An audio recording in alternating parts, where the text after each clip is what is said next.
And I my heart gets so hard to love my mind, but not the way that I do love you. Well, holding me on my love, the apple of my eye. Girl, I've never loved one like you. And no matter my best friend, I scream into the darkness. There ain't nothing that I need. Well, hot and heavy pumpkin pie, chocolate candy, Jesus Christ. Ain't nothing please me more than you. Oh, let me come home. Home is wherever I'm with you. Oh, let me come home. Home is wherever I'm with you.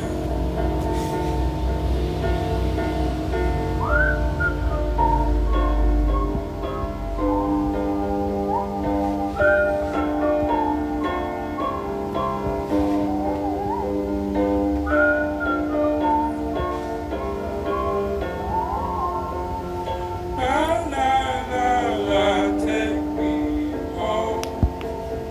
Mother, I'm coming home.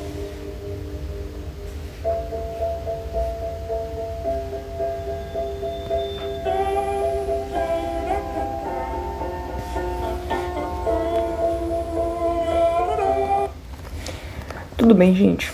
Bom, eu tô aqui com isso aqui, que hoje eu vou falar pra você sobre canetas emagrecedoras, tudo bem? E é um assunto muito, muito quente de qualquer vestibular cobrar, porque não apenas está em voga no exato momento, como tem tudo que ver com a biologia do nosso corpo, muito, muito fácil de relacionar com o sistema digestivo, dá pra falar sobre vários dos efeitos que são implicados, então é um assunto interessantíssimo, tudo bem?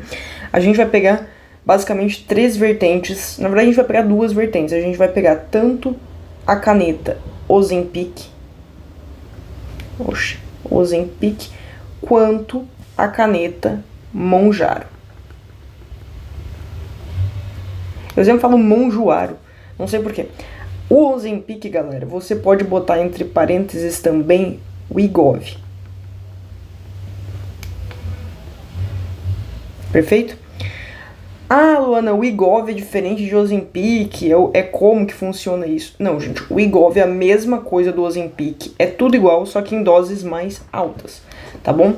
E o Mounjaro que tem um princípio diferente dos dois, mas na verdade é assim, ó, se você quiser pegar em ordem, você põe Ozempic em ordem de qual que tem maior efeito no teu corpo, né? Começa com Ozempic, depois vem pra Wegovy e por último é Mounjaro. Mounjaro é o mais forte deles, tá? Enquanto o Wegovy é só o Ozempic com dose maior, o Mounjaro, ele é o Ozempic e o Wegovy, né? Enfim, é o princípio deles dois combinado com mais um plus, com mais um medicamento potencializador, ok? Então, vamos conversar sobre isso daqui, é uma conversa bem interessante. Vamos começar pelo... Eu vou só pavimentar a cabeça de vocês, tudo bem? Que o Ozempic, galera, ele surgiu mais ou menos em 2018, tá? E o Mounjaro surgiu mais ou menos em 2022 para circulação. A patente do Ozempic venceu esses dias, tá? Ou seja, a patente é quando tu cria uma ideia, quando a ideia é tua e tu acabou de lançar o fármaco, tu tem um tempo em que tu pode vender ele sem que ninguém produza, sem que ninguém roube a tua fórmula e comece a jogar no mercado também, tá? É como se estivesse bonificando quem produziu, ou seja, como se estivesse estimulando as pessoas a produzirem, a terem ideias originais, porque elas não vão sair lesadas, ou melhor, elas vão poder aproveitar mais essa ideia. Isso faz bastante sentido, em alguns casos, obviamente tem controvérsias quanto à patente. Eu fico pensando, galera, é óbvio que a patente ela é horrível quando, por exemplo, você quer popularizar um remédio que é super urgente nesse exato momento que todo mundo precisa ter.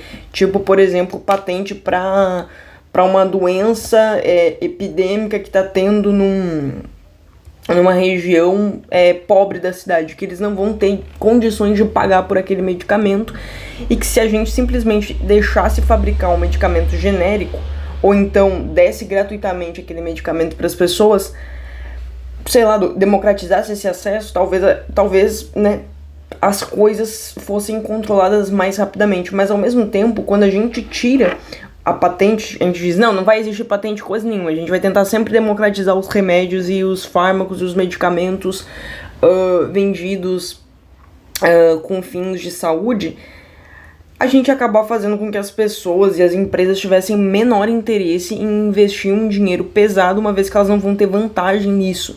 É uma zona bem complexa, tá? Entre ter patente, entre não ter patente, e como é que o governo faz o ajuste fino para garantir à empresa vantagem pela sua criação e estimular ela a continuar criando, e ao mesmo tempo ofertar para a população tudo que a população precisa em situações emergenciais. É complexo. Mas, falando agora de novo sobre esses dois, a patente do Ozempic caiu há pouco. Então, com certeza as canetas emagrecedoras vão estar no mercado a um preço muito mais acessível e super popularizado. Por isso que esse vídeo aqui é de suma importância nesse exato momento, perfeito? Ok. Vamos falar sobre qual é que é o princípio do Ozempic e que é do Wegovy também, tá, gente? Já falei que o Wegovy é a mesma coisa que o Ozempic, só que com doses mais altas. Então, qual que é o princípio do Ozempic? O Ozempic, dentro dele, pensa numa caneta emagrecedora. Que tem dentro dessa caneta? Hoje eu vou desenhar uma caneta mais caneta, né? Assim, ó. O que tem dentro dessa caneta? Pensa que aqui é a pontinha dela, né? Aqui é o aplicador, o êmbolo. O que tem dentro dessa caneta, galera? Aqui... O líquidozinho que tem dentro dela, né, o princípio que a gente utiliza, é uma molécula, né, uma substância química que se chama semi-aglutina, ok? Opa, não é semi, não, é semaglutina, tá? Sempre que eu escrevo semi, eu sempre escrevo sema. Quer dizer, sempre que eu vou escrever sema, eu escrevo semi. É que nem o monjaro. Eu sempre falo monjoaro, e, enfim, aqui eu consegui não escrever monjoaro. É a semaglutina. Oxi, o que aconteceu aqui, galera? Aqui eu até falei certo, mas escrevi tudo torto. Deixa eu só apagar aqui. Pronto, foi. É a semaglutina. Foi. Agora sim. Isso aqui, gente, a gente produz no nosso corpo? Não. Isso aqui a gente tem no nosso corpo? Não. O que a gente tem? A gente tem um análogo a isso. Ou seja, uma coisa que tem a mesma função disso. Ou seja, sensibiliza o nosso corpo igualmente a essa semaglutida aqui. Meu Deus, semaglutina aqui.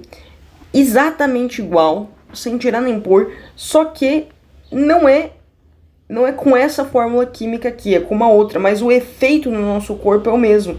Ou seja... É como se eu tivesse uma célula aqui, que ela tivesse um receptor. E o receptor, tá, gente, aceitasse a bolinha orgânica que a gente sempre tem no nosso corpo, que a gente mesmo produz, que é essa bolinha orgânica aqui, ó. Vamos supor que essa aqui fosse a bolinha orgânica, tá?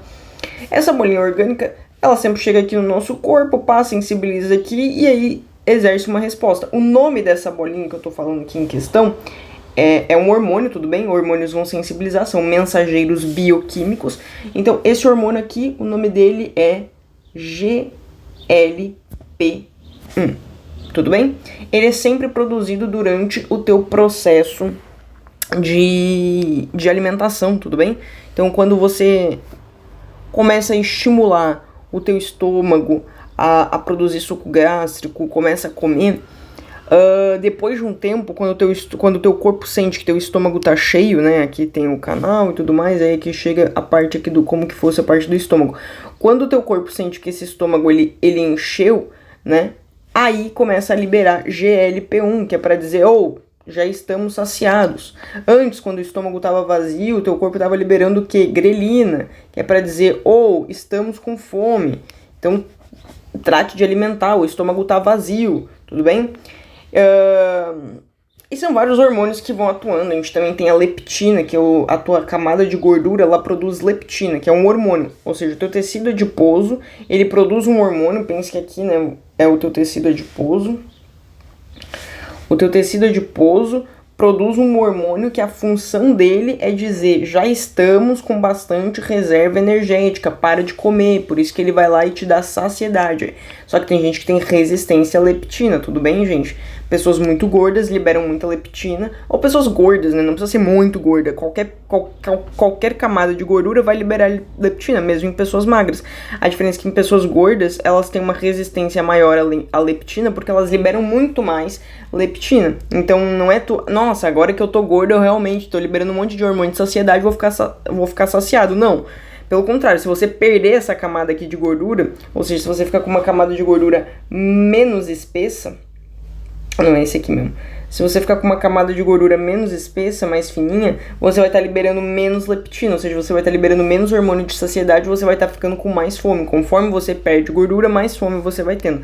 Não apenas por conta das questões hormonais, quer dizer, não só por conta das questões hormonais relacionadas à leptina, mas também por conta de todo o mecanismo fisiológico que o teu corpo tenta fazer para que tu comece a trazer de novo nutrientes e pare de perder esses nutrientes.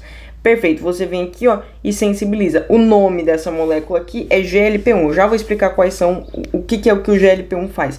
Só que nesse caso que eu quero apenas que você saiba que a semaglutida, ok? A semaglutida, ela tem o mesmo efeito do GLP-1 no teu corpo. Então é como se ela fosse uma análoga mesmo.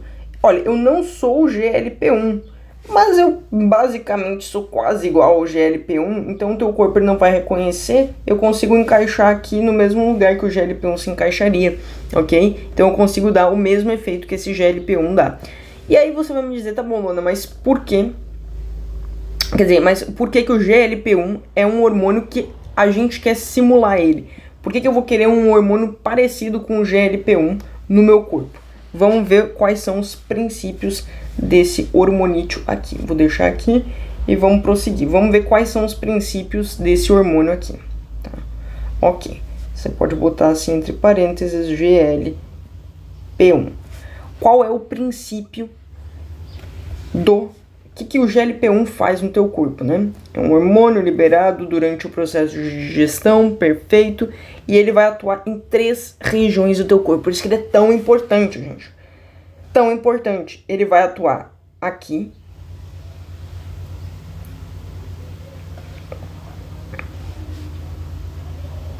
Isso aqui é para ser um cérebro, tá, gente? Ele vai atuar aqui no teu cérebro. Ele vai atuar no teu estômago.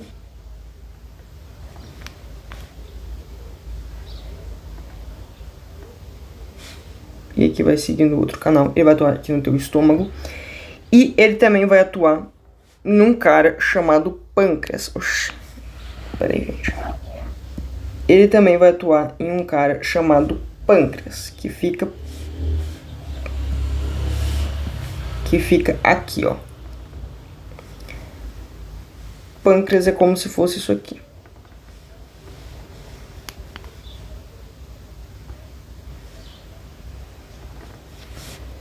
Perfeito? Opa. Perfeito?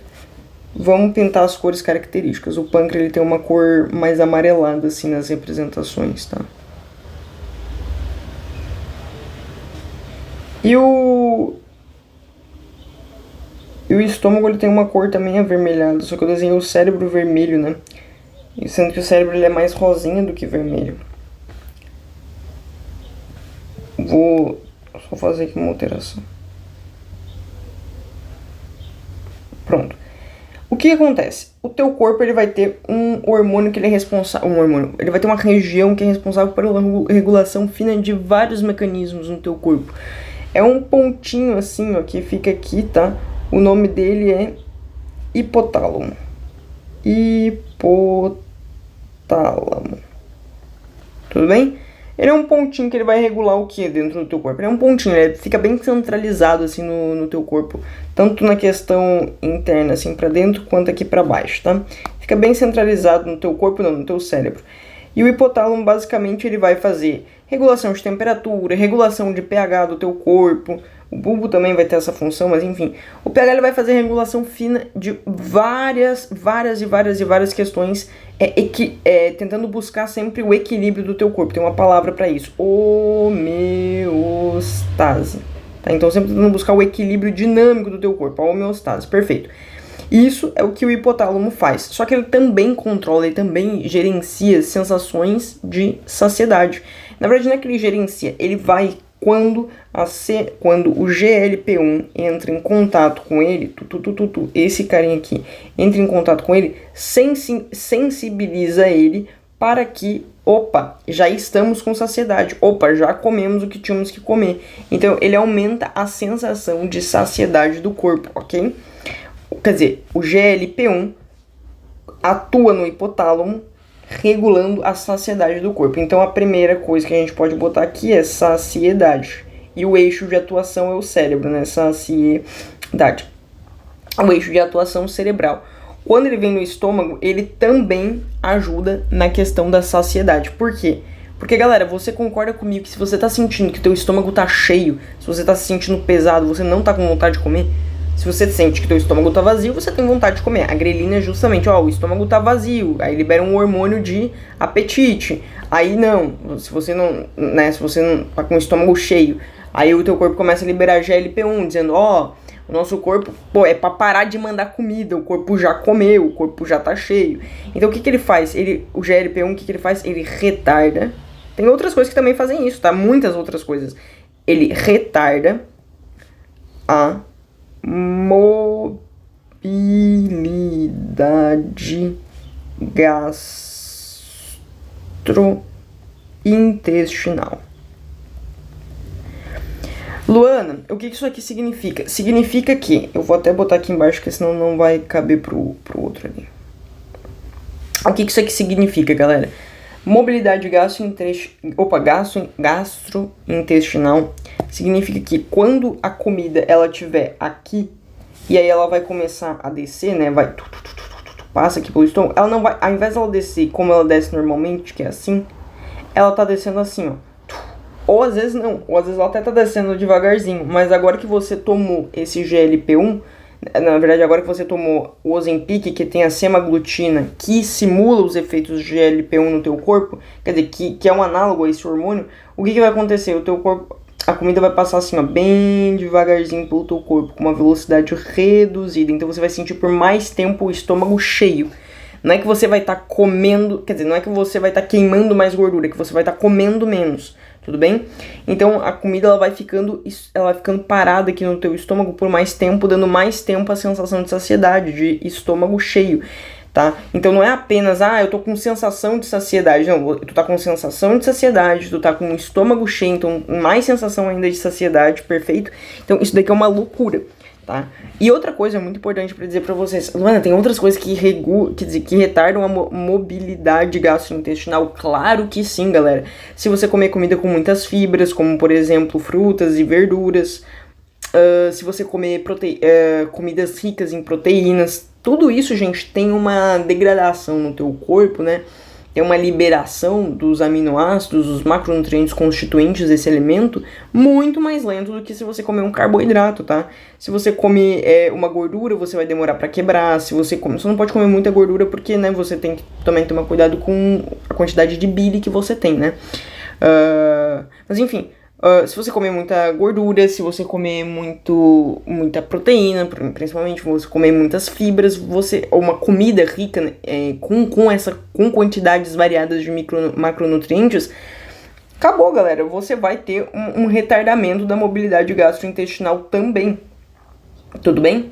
E é bom que haja um retardo, claro que sim, galera, porque é importante que a comida ela não passe rápido pelo teu intestino, pelo teu estômago. É importante que, também ela não pode ficar alocada 3 anos lá, né? Óbvio que não, mas é importante que ela passe num processo lento o suficiente para que tu consiga absorver os nutrientes daquela comida, para que tu vá conseguindo quebrar e jogando para tua corrente sanguínea. Então ela não pode também passar que nem a velocidade da luz, senão você perdeu todos os nutrientes que você tentou ingerir, tudo bem? Outra coisa aqui é o pâncreas, tá? Então aqui seria o cérebro, né? Cérebro. Aqui seria o estômago. E aqui seria o efeito que é causado no pâncreas. Qual é o efeito causado no pâncreas? O pâncreas tem um negócio chamado células alfa e células beta. Eu sempre me lembro desse nome aqui, ó, Gabi. Porque Gabi, além de ser um nome muito bonito, eu acho, tem o G. G é o quê? G é de glucagon. A é de alfa. Então, as células alfa produzem o glucagon. E aqui o B é de beta. Então as células beta produzem a insulina, tá? A insulina aqui. Então fica GAB, células alfa produzem glucagon, células beta produzem insulina. Ok? Perfeito. E o que você tem aqui para fazer? Como você faz para pensar, né? O pâncreas, ele é responsável, uma regiãozinha dele tem células alfa e células beta, tá? Vou dizer que tá aqui, tá? Essa região aqui do pâncreas vai ser a responsável pela produção de insulina e glucagon. Imagine que você não tem insulina. Ou então que você tem insulina, mas você não tem glucagon. Não importa, quer dizer, glucagon nunca vi alguém não ter glucagon. Geralmente a pessoa não tem insulina. Geralmente o problema da pessoa é com ou resistência à insulina ou déficit de insulina. Como isso acontece, tá, galera? É muito importante que você pense que o teu corpo... Eu vou primeiro falar do mecanismo da diabetes tipo 2, tá? E aqui veio o real fato, tá? O Ozempic, ele foi criado inicialmente para regular essa região aqui. Esse aqui era o principal do Ozempic. Isso aqui era o tchan do Ozempic. O Ozempic só vivia para isso aqui. Ele foi criado para pessoas com diabetes, para ajudar as pessoas que têm problemas relacionados à insulina, ok? Ó a moto passando. Só que viram que quando criaram, um dos efeitos colaterais muito fortes que acontecia era justamente a perda de peso, tá? De 22%, não, desculpa, de 10% a 15%. 10% de perda de peso para os indivíduos que tomam Ozempic e 15% para os que tomam Wegovy, tudo bem? Perfeito. Uma média, né, galera? Depois de um ano, perdia em torno de 10% do seu peso a 15%. Ou seja, se a pessoa tinha 100 quilos, ela fica com 90 quilos no final do ano. Se ela tinha 100 quilos, ela fica com 85 quilos no final do ano, tudo bem? Agora, é importante deixar bem claro pra vocês, tá, gente? Que isso aqui é uma média, né? Não é todas as pessoas que perderam, mas o efeito na maioria das pessoas, pra não dizer em todo mundo, é justamente a perda de peso, tudo bem? Tem efeitos colaterais, eu vou falar sobre eles no final da aula, tá? Eu vou falar bem sério sobre eles, porque é muito importante, eu vejo pouquíssimas pessoas comentando sobre, e até um desserviço quando dizem o pior efeito deles, enfim, depois eu vou comentar algumas coisas. Já vi algumas pessoas falando que o pior efeito dessas canetas emagrecedoras é a sensação de que tu consegue tudo muito fácil, que não precisa ter o esforço de ir pra academia. Não, isso daí não é o pior dos efeitos. Quer dizer, esse é um dos efeitos, mas não é nem de longe o pior dos efeitos. Inclusive, o pior dos efeitos a gente pode nem saber qual é que é, porque é um medicamento, galera, extremamente recente. A gente não sabe a longo prazo o que acontece no nosso corpo. Enfim, e eu vou comentar isso com vocês. Mas perfeito. E aí a gente também tem o pâncreas. E se você tá tomando canetas emagrecedoras, eu realmente espero que você tenha ido no endócrino pra realmente regular, para saber se tu precisa, a dose, qual é o mais indicado, tudo bem? Até para depois fazer o desmame, né? Ou seja, parar de tomar o remédio. E aqui é a diabetes, tudo bem? Diabetes, eu vou abrir até uma página específica aqui, ó. Diabetes tipo 2, é isso que a gente vai falar. Diabetes tipo 2. Essa daqui é a bichona. Essa daqui é a que todo mundo, a maioria, na verdade, não é todo mundo, a maioria das pessoas que tem diabetes mellitus é essa daqui, que o corpo ele tem tanta dificuldade ele tem tanto açúcar no sangue, ele tem tanta dificuldade de pegar esse açúcar e jogar pro lugar onde ele deveria estar, que não é no sangue. Tem que ter açúcar no sangue? Sim, mas não em excesso. Que ele começa a fazer xixi doce, é sério. Diabetes mellitus, tá? Eu sempre me lembro de mel, né? Como se o sangue da pessoa fosse docinho. Mellitus. Diabetes mellitus. O que acontece, gente? O teu corpo, ele tem aqui as vias de sangue e aqui você tem como que fosse as células do teu corpo, tá? Nos dois lados aqui. O sangue que vai passando, ele é pense como que fosse um rio, né? Oxe, peraí.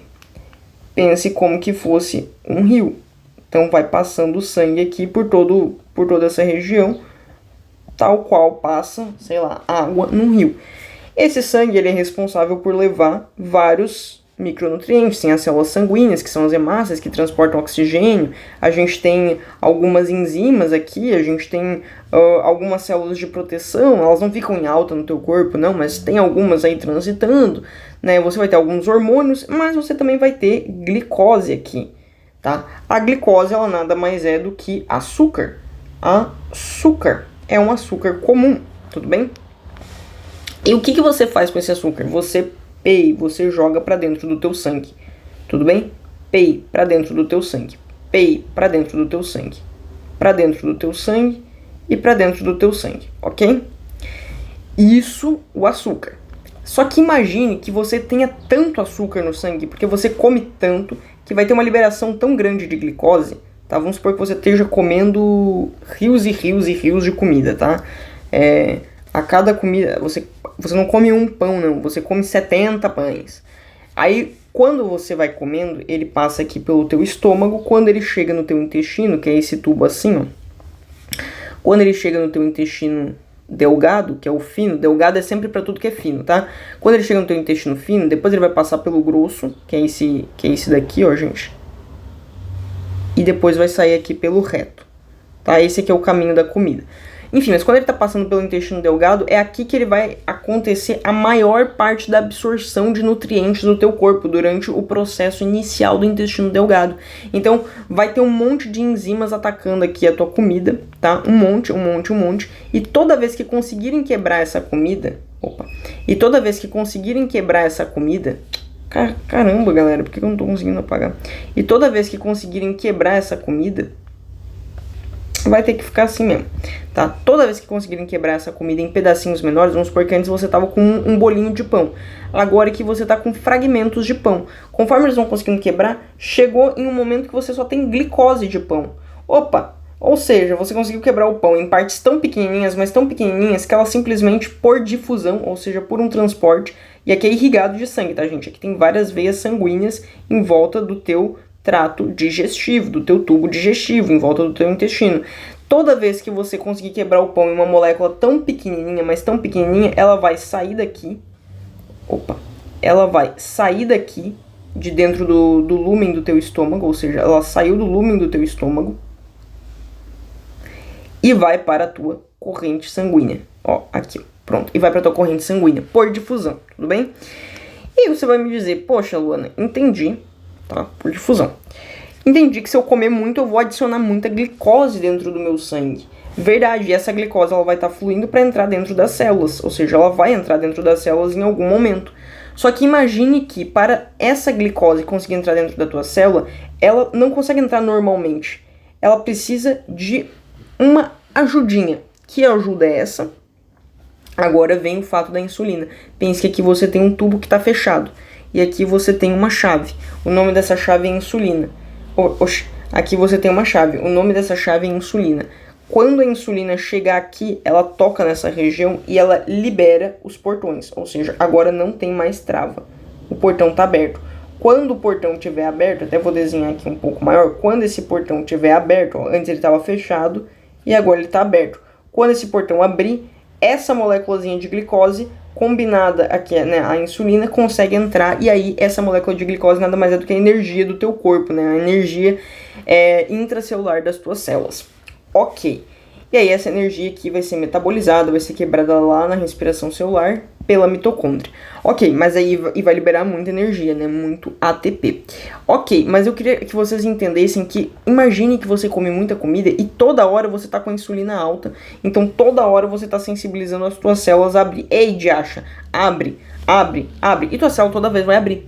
Só que vai ter um momento que a tua célula vai estar tão... Ela vai dizer, não, mas eu já tenho muita energia aqui. Tu não tá entendendo. Mas a insulina vai chegar e vai dizer, e daí? Eu sou uma chave, tu tem que abrir. Eu sou uma porta, tu tem que abrir. Quer dizer, tu é uma porta, e tu é uma fechadura e eu sou a chave para essa fechadura, não tem essa. Aí a célula vai dizer, como assim não tem essa? Tu tá sonhando? Eu já disse que eu tô cheia de glicose aqui dentro. E aí vão dizer, mas o sangue também tá cheio de glicose. E aí ela vai dizer, mas e daí? Eu não quero mais glicose, eu já estou satisfeita. E ela vai dizer, mas não pode ter glicose no sangue, porque a glicose ela oxida tecidos-alvo, né? A glicose ela acaba por machucar, por exemplo, os teus os teus órgãos, tá? Então ela vai machucar o teu estômago, e vai apodrecendo o estômago, ele vai ficando mais oxidado, o teu pâncreas, vai oxidando tudo, tá, gente? Tudo que tem contato com o teu sangue vai sendo oxidado, porque a glicose, ela tem esse poder, sim, em excesso no sangue, e oxidando, lesionando, né, os órgãos internos, se chama tecido-alvo, tá, o nome disso, ataque a tecido-alvo. Só que, galera, eu preciso que você entenda que o momento chega, a célula, ela vai criar resistência à insulina, ela vai se tornar menos sensível à insulina. Então, mesmo produzindo insulina, a glicose não vai conseguir sair do teu corpo e entrar dentro da célula. Por quê? Porque a célula não está mais aberta, ela está com os portões fechados, não vai ter insulina nenhuma que vai abrir, porque ela desenvolveu resistência à insulina, tudo bem? E aí, o que você tem que fazer numa situação dessa? Mudar hábitos alimentares, com certeza. Agora, isso aqui é para quem tem diabetes tipo 2, ou seja, é através dos hábitos. E às vezes é irreversível, claro, mas tem vezes que não é. Se você é pré-diabetes, muda urgentemente a tua alimentação que você vai conseguir reverter a situação. Gente, eu tenho que sair, mas eu prometo que eu já volto. Até vou pausar aqui. Voltei, gente. Fiquei um tempo aqui fora que eu tive que buscar o almoço, tive que fazer um monte de coisa, mas voltei. O que nós temos aqui, né? Nós terminamos na parte da diabetes. Essa aqui é a diabetes tipo 2, mas nós temos também uma diabetes que se chama diabetes tipo 1. Mas existe o tipo 2, existe a diabetes tipo 1. E essa daqui, tá, gente? Tipo 1, ela é a que você nasce com. Você nasce com um problema nas tuas células de defesa. Ou seja, você nasce com uma doença autoimune. Ou seja, as tuas células de defesa que eram responsáveis por identificar e atacar tudo aquilo que é estrangeiro ao teu corpo, ou seja, isso aqui é uma enzima, tá? Ela vai identificar tudo aquilo que não pertence ao teu corpo, como por exemplo esse bichinho aqui, ó. Esse bichinho aqui malvado que é um vírus. Essa célula de defesa, ela vai identificar esse vírus e vai resolver atacar ele. Tudo bem que um vírus é bem menor do que uma célula de defesa, né? Isso aqui tá mais para uma enzima. Essa enzima que vai identificar, opa, esse vírus aqui não é do corpo. Não é do corpo, né? Então, células de defesa do corpo, outras células, macrófagos, né? Os macrófagos, que são células maiores, né? Vem atacar esse vírus, vem fagocitar esse vírus. Também não precisa ser um vírus não, tá, galera? Pode ser qualquer outra coisa, pode ser uma bactéria, pode ser tudo. Vem atacar esse safado, vem atacar o que está nos atacando, vem atacar o que não faz parte do nosso corpo. Às vezes não é nem um micro-organismo propriamente dito, né? Às vezes é uma enzima que não faz parte do teu corpo. A célula vai identificar aquilo ali como uma coisa estranha. Por isso você não pode fazer transfusão de sangue de um sangue que tem proteínas que não é tua. Se tu tem sangue com proteínas tipo A e chegou no teu sangue proteínas tipo B, o teu corpo vai atacar essas proteínas do tipo B, e aí você vai formar coágulos, o teu sangue que já estava com pouco sangue vai ficar travado, enfim, tu vai morrer rapidamente, né, porque vai formar coágulos em um sangue que já estava com dificuldade de passar pela pouca quantidade de sangue. E se você ainda faz uma barreira para aquele pequeno sangue que já estava com dificuldade de passar, aí mesmo que você não vai ter sangue distribuído pelo resto do teu corpo. Essa doença autoimune é uma doença em que teu corpo, ao invés de identificar uma substância fora do teu corpo, né, ou seja, uma substância estrangeira como estrangeiro, o teu corpo identifica algo como estrangeiro que é dentro do teu corpo, ou seja, ele vai identificar que as células alfa do teu pâncreas, elas estão erradas. Não é bem erradas, mas elas não são do corpo, elas são uma coisa estrangeira, e aí ela vai começar a atacar, ela vai chamar células para atacarem as células alfa, né? Ou seja, ela vai chamar o sistema imunológico para atacar justamente as células alfa e vai matar as células alfa. Ou seja, você não vai ter células alfa aqui no corpo. E não tendo células alfa aqui no corpo, deixa eu até botar assim, você não vai ter células alfa aqui no corpo, no pâncreas. Se você não tem, quer dizer, células beta, tá? Se você não tem células beta no pâncreas, você não tem produção de insulina, então você nunca consegue jogar insulina para dentro do corpo. É óbvio, né, gente? Hoje em dia a gente tem caneta de insulina. Antigamente a gente tomava insulina do porco, né? O pessoal que tinha diabetes tipo 1 tomava insulina do porco. Hoje em dia a gente tem canetas de insulina.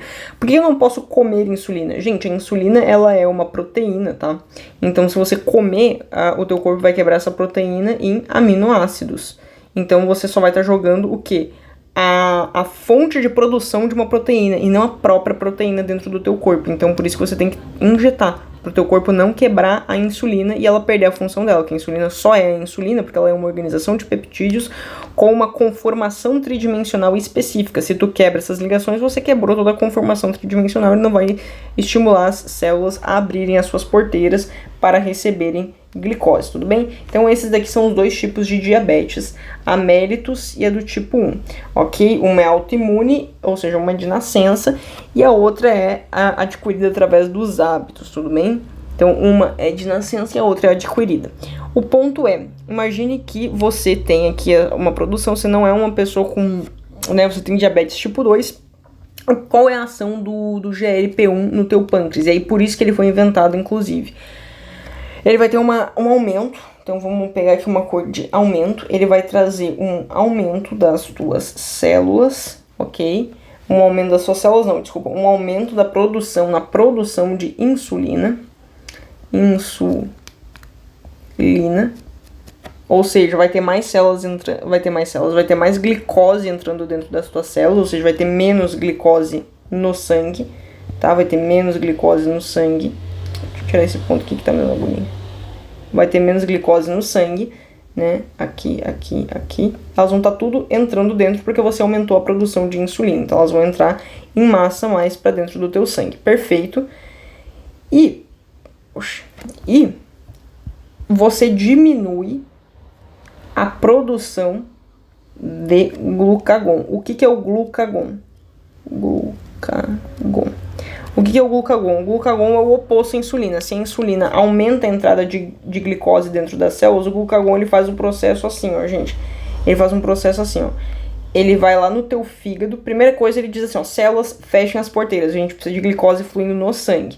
E segunda coisa, ele vai no teu fígado, ok? Vai aqui no teu fígado. E no fígado você vai ter um armazenamento de um glicogênio. Glicogênio são várias glicoses, uma juntinhas na outra, tá? Então é um polímero de glicose, várias glicoses grudadas uma na outra, tá? Que é a tua reserva de glicose que teu corpo faz quando você tá comendo. E aí ela libera geralmente quando você tá no jejum noturno, né? Que é quando você tá dormindo. E aí vai liberando que você ainda precisa de glicose, só que você não tá comendo glicose, né? Ok, isso aqui é o glicogênio, tá? O glicogênio vai sendo quebrado quando se aciona o glucagon. Você só adiciona o glucagon quando você está com baixa glicose no sangue. Baixa glicose no sangue, células primeiro se fechem, as células já ficam fechadas, né? Então as células elas não vão se fechar por conta disso. E joga, né? E pega esse glucagon que está quebrado aqui, quer dizer, que tá em polímero aqui, e vai quebrando ele. Conforme você vai quebrando ele, Conforme você vai quebrando ele, ele vai saindo em forma de glicose separada para onde? Para dentro do teu sangue. PEI. Então aumenta a glicose no sangue e você consegue viver gerando a manutenção, né, das tuas células de receber essa glicose, perfeito? Porque é importante que você sempre tenha uma taxa de glicose no sangue, tá, gente? Sempre é preciso ter glicose no sangue, senão você morre, tá? O que não pode é ter excesso de glicose no sangue, mas uma quantidade mínima precisa ter e o glucagon vem lá. Então o que o GLP-1 faz? Ele aumenta a produção de insulina e diminui a produção de glucagon, ok? Então ele aumenta o quê? A glicose no sangue? Não, ele diminui a glicose no sangue. Diabéticos não tem problema de glicose no sangue, então se você tira o glucagon, que joga a glicose para o sangue, e aumenta a insulina, que joga, e aumenta a secreção de insulina, que joga a glicose para dentro da célula, se você parou de abastecer a glicose e aumentou o nível que você joga para dentro das células, você concorda comigo que o sangue vai ficar com menos glicose nele? Claro que sim. Você cessou a entrada e aumentou a saída. Você aumentou a saída e você cessou a entrada que tinha antes. Então, com certeza, você vai ter mais glicose fora do sangue. Quer dizer, com certeza você vai diminuir a taxa de glicose que você tem no teu sangue. Isso para pessoas diabéticas que tem muita glicose no sangue é perfeito. É um tratamento, né, padrão ouro. Ok, perfeito. Entendido por que ele era utilizado para diabéticos? Ok, agora, galera, eu preciso que você entenda que isso aqui é a semaglutida, isso aqui é o Ozempic, isso aqui é o GLP-1. Não é o mesmo do Mounjaro. O Mounjaro ele tem outro princípio. Ele é quase tudo igual, mas ele adiciona um plus. O Mounjaro ele vai fazer isso aqui, ó. O Mounjaro ele vai ter dentro dele uma molécula bioquímica chamada tirzepatina.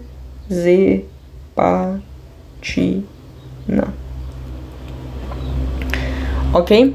Não, tirzepatina, não. Tirzepatina, eu sempre me confundo, tá, gente? Se um é na, eu me lembro que o outro é da. Enfim, eu sempre me confundo nos dois. Pra quem não sabe, eu tenho dislexia, tá? E aqui a gente vai ter a tirzepatina. E aí, o que acontece? Olha aqui, Monjaro, pronto.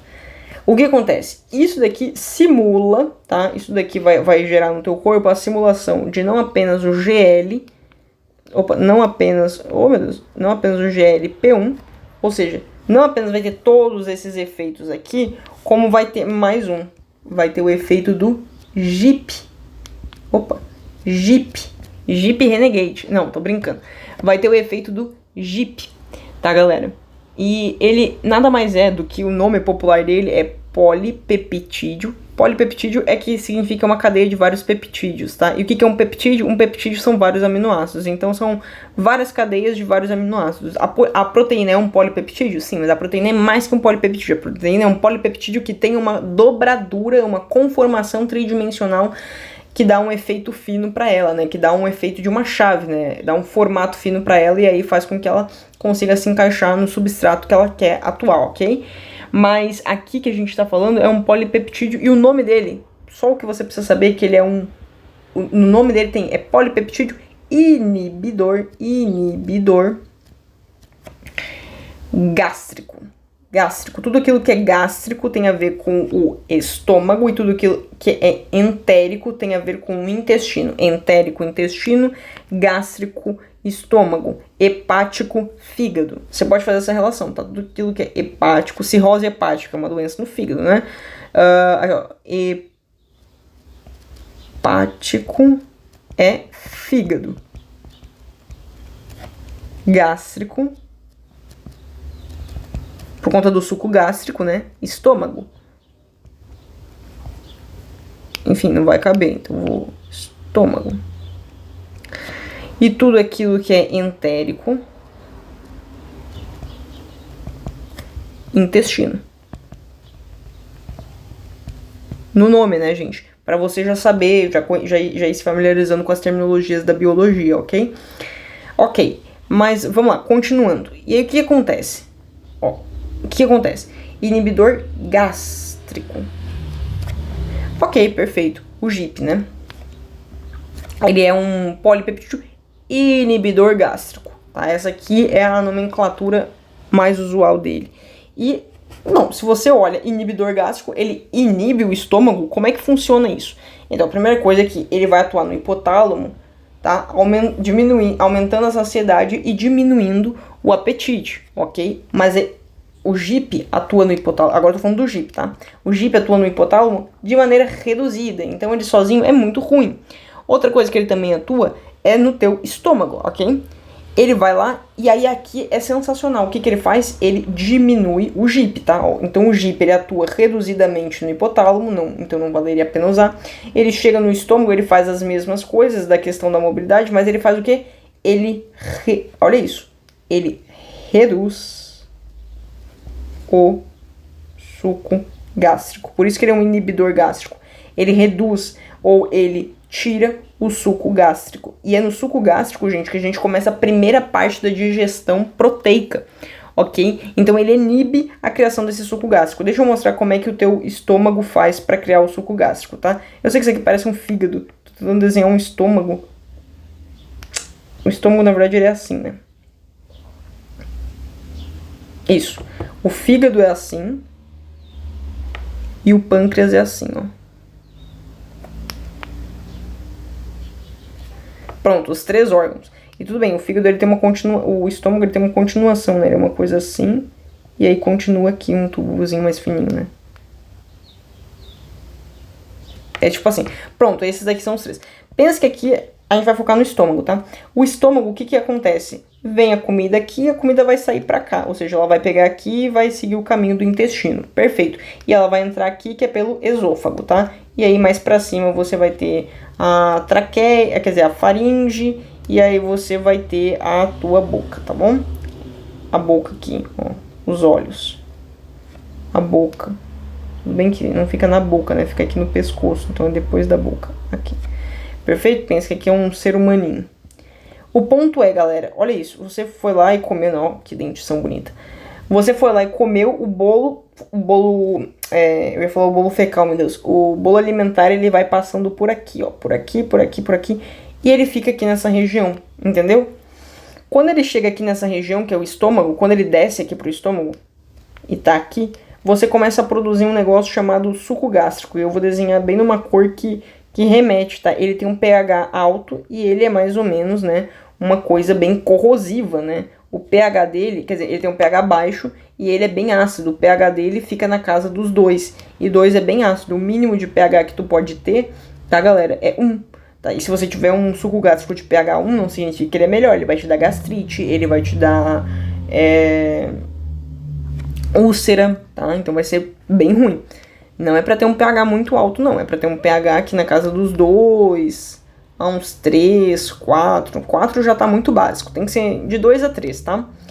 E aí você vai ter aqui o suco gástrico funcionando aqui no indivíduo e tudo mais. Só que como é que você faz? Se você inibir o suco gástrico, quando ele é criado, ele faz com que uma enzima chamada pepsinogênio, ou melhor, um protótipo de enzima chamada pepsinogênio. E enzima, você lembra que ela acelera a degradação dos alimentos, né? Então, pepsinogênio,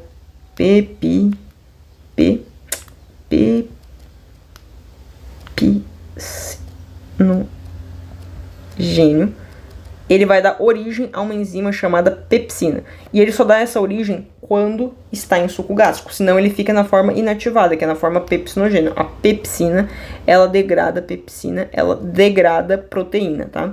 Então, a pepsina, ela vai lá e degrada proteína. Eu tenho que parar de falar quando eu vou escrever. A pepsina, ela degrada a proteína. Então, vai chegar ali um pedaço de carne, né? Um filezinho de frango. Um filezinho de bife. Você foi lá, comeu esse bife, ok? Ele vai chegar aqui no suco gástrico, quando ele estiver caminhando pelo teu tubo, né? Ó, tava aqui, ó. Chegou aqui no suco gástrico. Esse aqui é o momento em que esse pedaço de bife vai começar a ser quebrado em proteína, tá? Em proteína, ou melhor, em proteína não, vai ser a parte que essa proteína vai começar a ser quebrada em aminoácidos, tá? Claro, não 100%, mas já vai iniciar o trabalho ali. Só que se você tira fora, ou seja, se você inibe o suco gástrico, se você inibe essa região aqui, o que vai acontecer?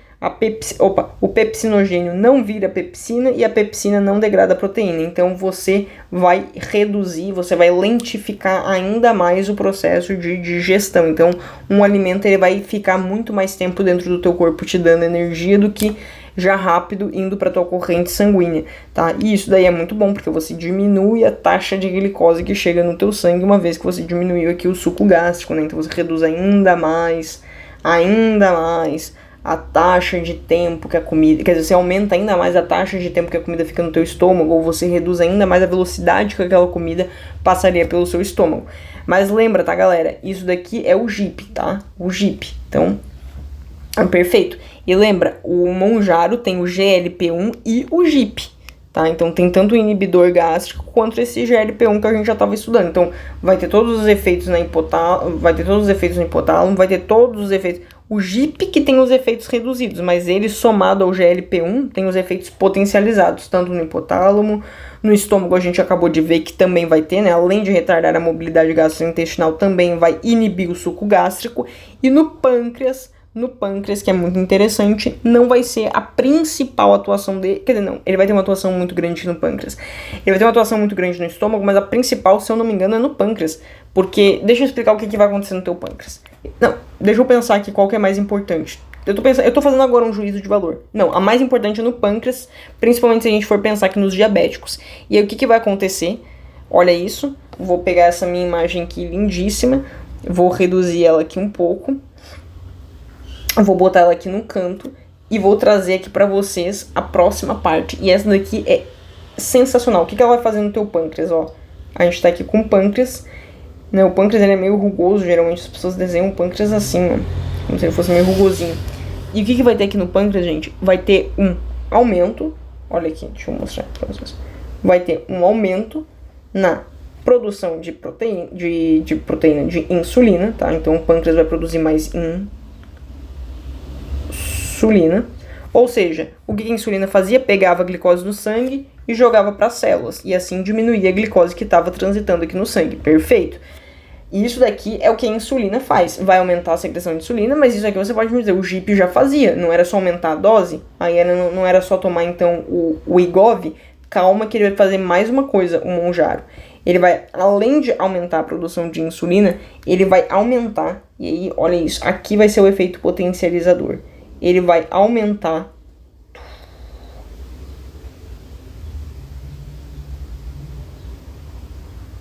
quero desenhar bem fiel aqui ao aumento. Eu aumentei aqui a grossura da caneta.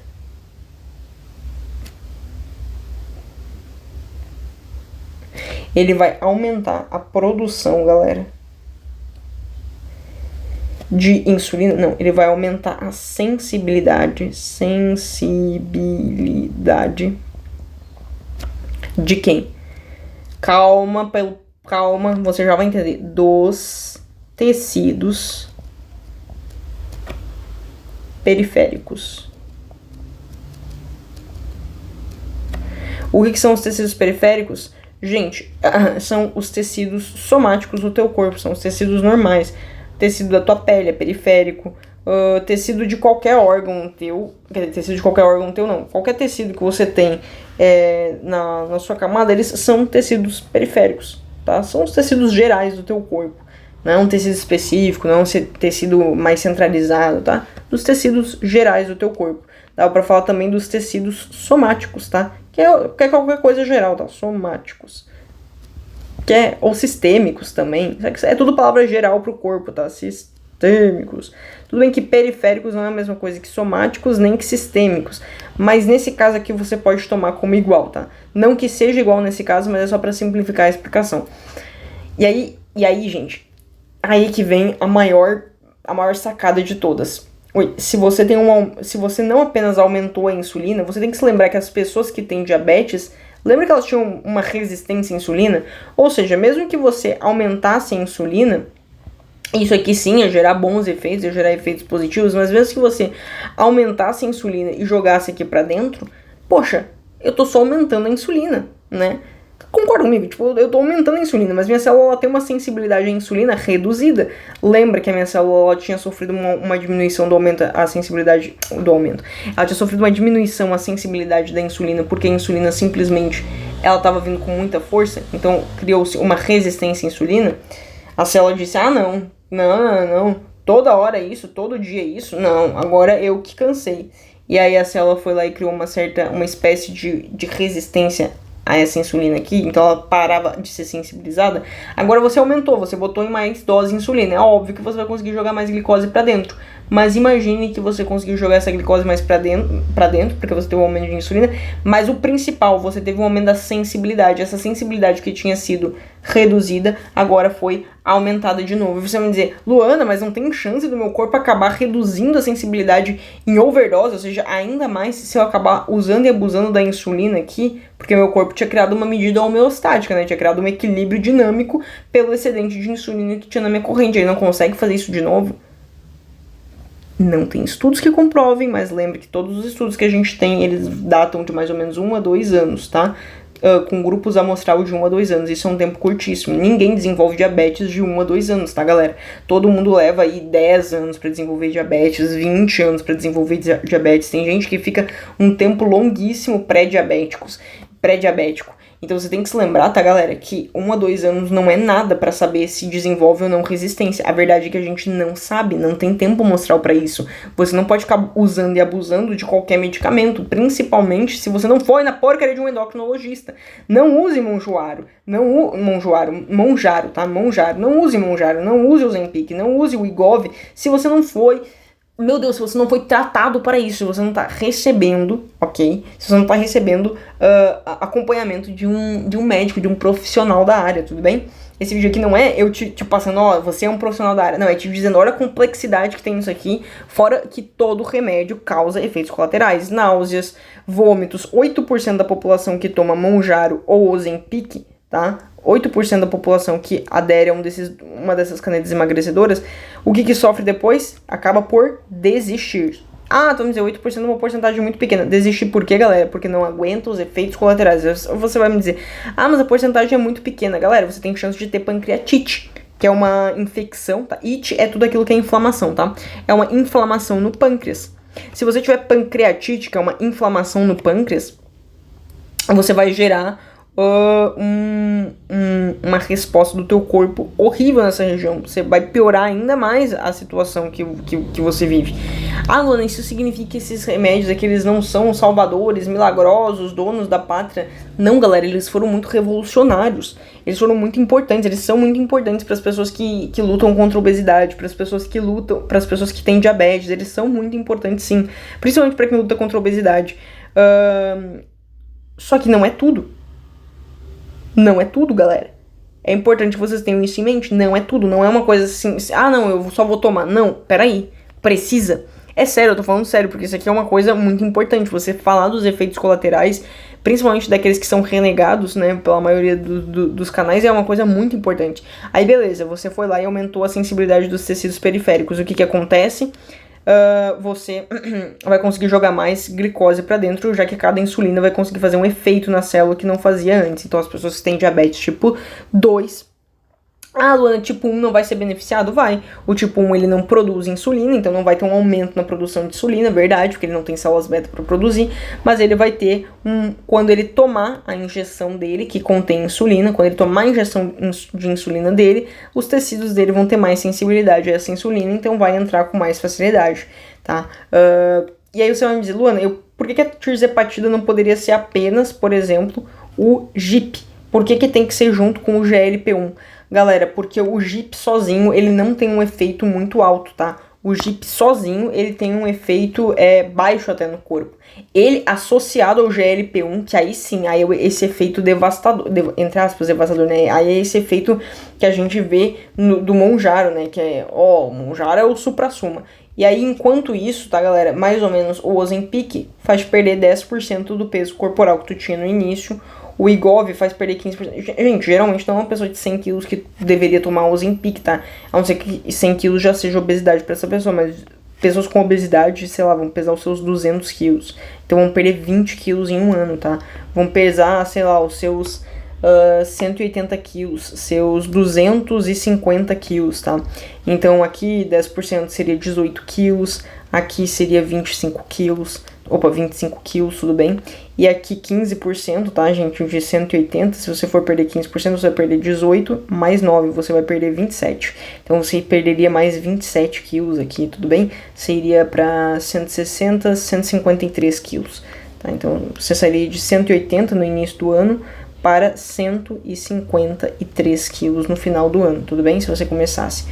Então, aqui você perde 10% em um ano, em média, né? Aqui você perde 15% em um ano, em média. E com o Mounjaro, que é o suprassumo, ele perde 20% ao ano, em média, tudo bem? 10%, 15% e 22%. Gente, é um aumento exponencial, né? Mais que o dobro do Ozempic, o Mounjaro, né? Então, é uma loucura. Isso aqui é... Deixa eu ver... É um aumento de 150%, tá? Não, 150% não. 120% do Ozempic pro Mounjaro. É uma loucura, tá, galera? É importante que você tenha acompanhamento se for tomar. É isso. Eu acho que eu consegui deixar bem palatável pra vocês os riscos. Eu espero que, mais do que mostrar o mecanismo, eu espero que eu tenha deixado bem claro os riscos. O meu medo é de eu não ter deixado claro o risco e ter tornado muito sedutor você tomar. Não é pra se tornar uma coisa sedutora você tomar. É pra se tornar sedutor você ir procurar um médico. Caso você ache que deva tomar, né? Caso você suspeite que tenha que tomar, procura um médico. Ah, mas eu não tenho capacidade de procurar um médico agora. aí é realmente uma situação muito complicada, né? Se você tá enfrentando obesidade, ainda mais, porque ainda vem uma questão patológica, né? E fora que não é só caneta emagrecedora, não é só Monjaro. A taxa de pessoas que retornam a engordar é muito alta, tá, gente? Que retornam a engordar, né? Enfim, as pessoas que vivem em efeito sanfona tomando essas canetas emagrecedoras é uma taxa muito alta, tudo bem?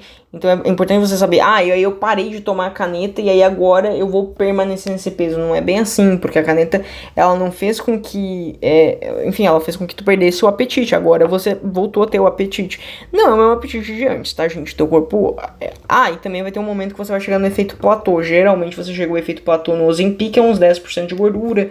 Aqui mais ou menos uns 15%, e aqui mais ou menos uns 22%. Efeito platô é quando o teu corpo, ele consegue...